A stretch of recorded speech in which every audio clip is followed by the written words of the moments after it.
आज के अपने इस वीडियो में डिस्कस करने वाले हैं इजराइल और हमास के बीच चल रहे वर्तमान युद्ध के बारे में।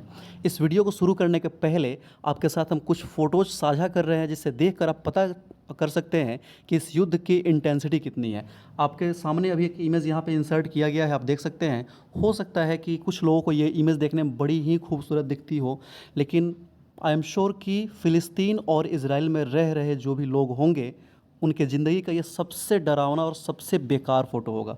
वो कभी भी दोबारा इस फ़ोटो को देखना नहीं चाहेंगे, क्योंकि यहाँ पे रॉकेट की बरसात दिखाई गई है। देख सकते हैं रॉकेट्स कैसे एक तरफ से आ रहे हैं, फिर उसको डिस्ट्रॉय किया जा रहा है। ये जब रॉकेट कहीं गिरते होंगे तो कैसे नुकसान होता होगा, इसका अंदाज़ा लगा पाना भी मुश्किल काम है।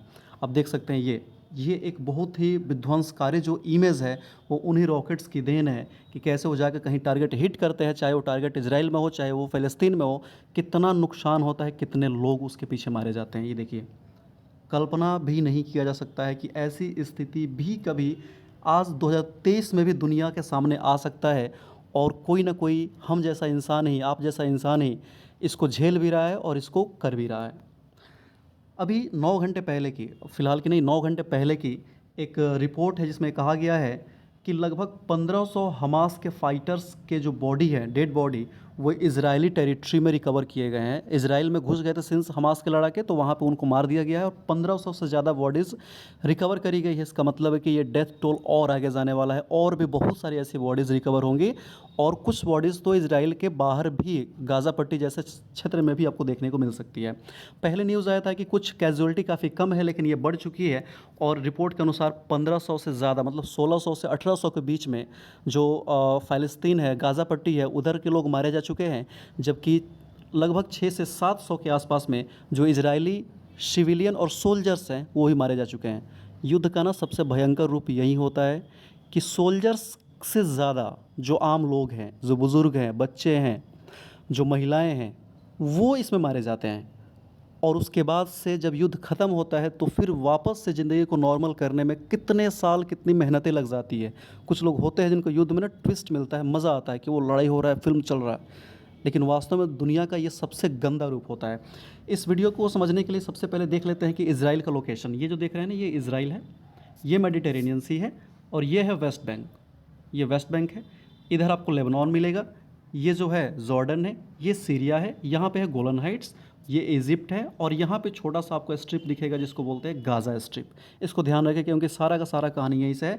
जो इजराइल पे अटैक हो रहे हैं वो इस गाज़ा स्ट्रिप से हो रहे हैं, इस तरफ से हो रहे हैं, और लेबनान से भी कुछ रॉकेट्स यहाँ पे आ रहे हैं। लेबनान से भी, दोनों तरफ से अटैक हो रहा है, और इजराइल अपने आप को दोनों तरफ से डिफेंड करने की कोशिश कर रहा है। इवन डिफेंड करना ठीक नहीं रहेगा, क्योंकि इजराइल आज के समय आगे बढ़ के दोबारा से उन पर काउंटर अटैक कर रहा है, डिफेंड नहीं कर रहा, काउंटर अटैक कर रहा है।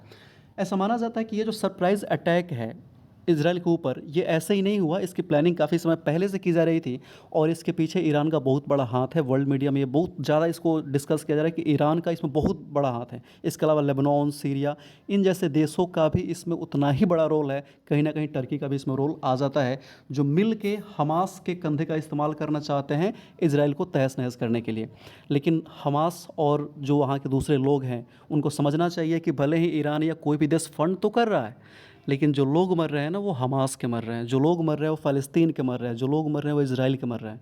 और कहीं के भी लोग मरे, इसमें किसी को भी खुशी मिलने वाली कोई बात नहीं होनी चाहिए। इसके साथ साथ जो इस पूरे घटना के बाद से जो यूनाइटेड स्टेट्स के डिफेंस सेक्रेटरी है लॉर्ड ऑस्टिन, उन्होंने भी एक ऑर्डर दिया है कि जो यूएस का एयरक्राफ्ट कैरियर है यूएसएस गेराल्ड और फोर्ड, इसको इन्होंने कहा है कि इसको हम तैनात कर रहे हैं अब ये जो मेडिटेरेनियन सी है यहाँ पे, जिससे कि हम गाज़ा स्ट्रिप से हो रहे फायरिंग के ऊपर दबाव, हमास पे दबाव बना सके और ये इजराइल पे अटैक ना कर सके।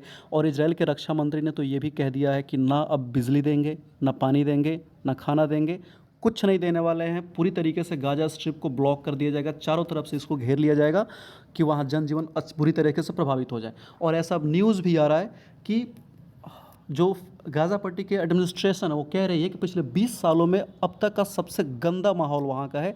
इतना ज़्यादा ह्यूमैनिटेरियन डिजास्टर कभी नहीं देखा गया था, और ज़रूरत है कि पूरी दुनिया के लोग अलग अलग हिस्सों से, जो महिलाएं हैं, बच्चे हैं, उनको देखा जाए, क्योंकि उनका इसमें कोई गलती नहीं है।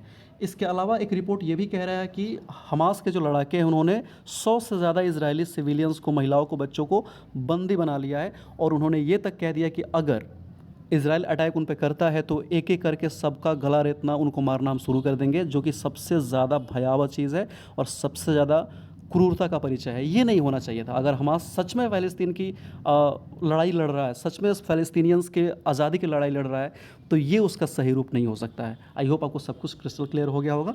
Thank you for watching. Thank you very much.